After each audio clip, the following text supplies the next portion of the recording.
నమస్కారం. AP encounter ప్రేక్షకులకు స్వాగతం. నేను మీ కళాధర్. ఈరోజు మనం చర్చించబోయే అంశం లేదా మీ దృష్టికి తీసుకురాబోతున్న అంశం, దేశవ్యాప్తంగా ప్రధానమంత్రి నరేంద్ర మోడీ ప్రభ తగ్గుతుందా? దీనిపైన ఈరోజు చిన్న అనాలిసిస్ చెప్పబోతున్నాం. 2014లో భారతదేశంలో బీజేపీ అధికారంలోకి వచ్చింది. అంతకుముందు యూపీఏ ప్రభుత్వం పాలన చేపట్టి 2014లో ఓటమి పాలు కావడంతో ఇప్పుడు బీజేపీ అధికారంలోకి వచ్చింది. అయితే గుజరాత్ రాష్ట్రాన్ని అద్భుతంగా మోడీ అభివృద్ధి చేశాడని, ఆ గుజరాత్ను ఒక మోడల్గా చూపించి దేశవ్యాప్తంగా అన్ని రాష్ట్రాలను ఇదే విధంగా అభివృద్ధి చేస్తారంటూ అప్పట్లో తెగ ప్రచారం చేశారు. ముఖ్యంగా అయితే మీడియాలో అయితే, కార్పొరేట్ మీడియాలో అయితే ఓదర కొట్టేశారు.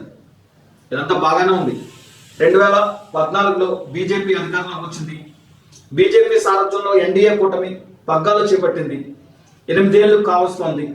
మోడీ ప్రభ 2019లో కూడా దేదీప్యమానంగా వెలిగిపోయిందని చెప్పి అంతా భావించారు. అందువల్లే 303 సీట్లను బీజేపీ కైవసం చేసుకుని, అత్యధిక స్థానాలను కైవసం చేసుకుని పార్లమెంట్లో ఏకపక్షంగా ప్రభుత్వాన్ని ఏర్పాటు చేసింది.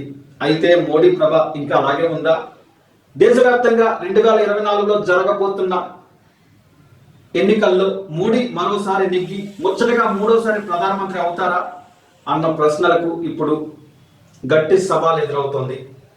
ఇది ఈసారి మోడీ ప్రధానమంత్రి కావడం అంత సులభం కాదన్న వాదన సర్వేలు కూడా కొన్ని చెబుతున్నాయి. దీనికి సంబంధించిన కొన్ని వివరాలను మీ దృష్టికి తీసుకురాబోతున్నాం.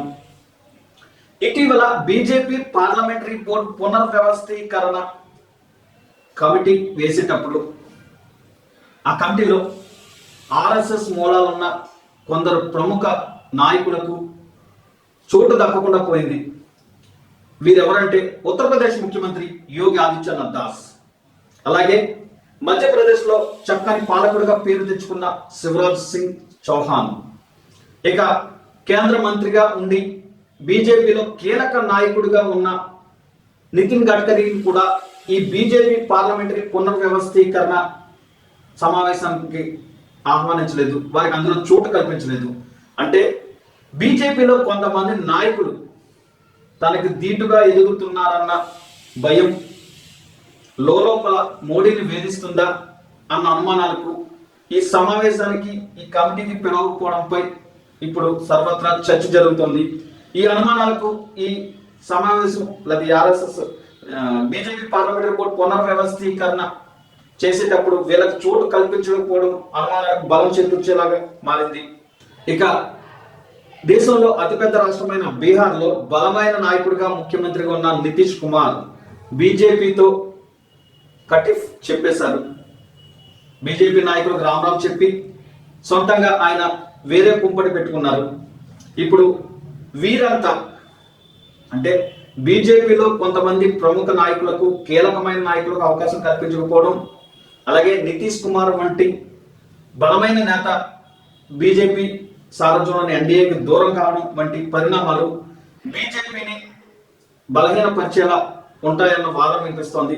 అలాగే 2024 ఎన్నికల్లో బీజేపీ గెలవడం అంత సులభం కాదని, అలాగే మరోసారి ప్రధానమంత్రిగా నరేంద్ర మోడీ నెగ్గడం అనేది అంత ఈజీ అయిన విషయం కాదని ఇటువంటి ఘటనలు రుజువు చేస్తున్నాయి.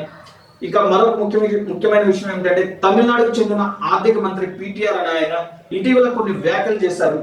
మోడీదంతా పబ్లిసిటీ స్టంట్ అంతే తప్ప మోడీకి పెద్దగా దేశంలో ఉన్న క్రేజ్ ఏమీ లేదు, అలాగే అంతర్జాతీయంగా కూడా ఆయన పెద్ద క్రేజ్ ఏమీ లేదని చెప్పి ఆయన తేల్చేశారు.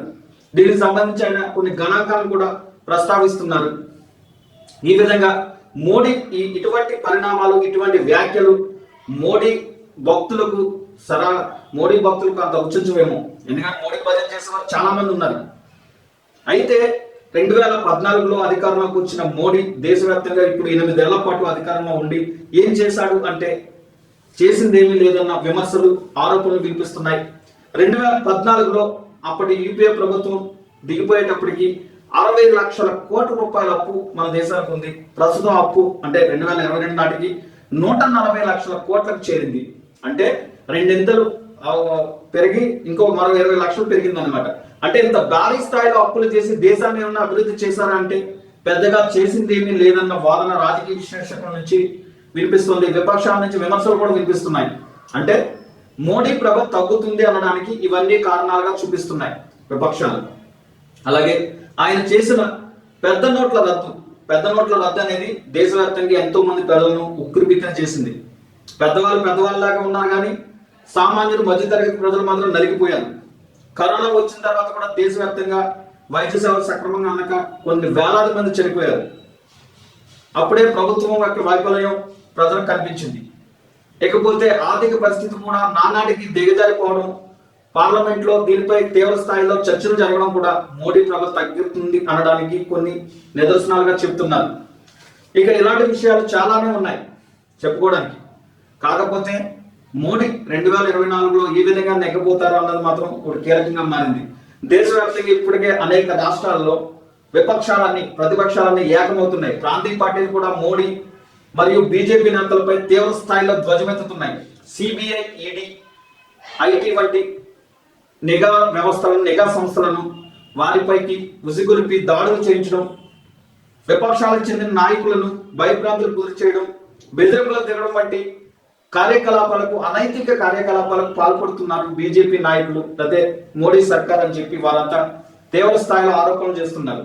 ఇవన్నీ ఏకమై మోడీని 2024లో ఓడించే అవకాశాలు ఎక్కువగా ఉన్నాయని చెప్పి ప్రస్తుతం చర్చ జరుగుతోంది.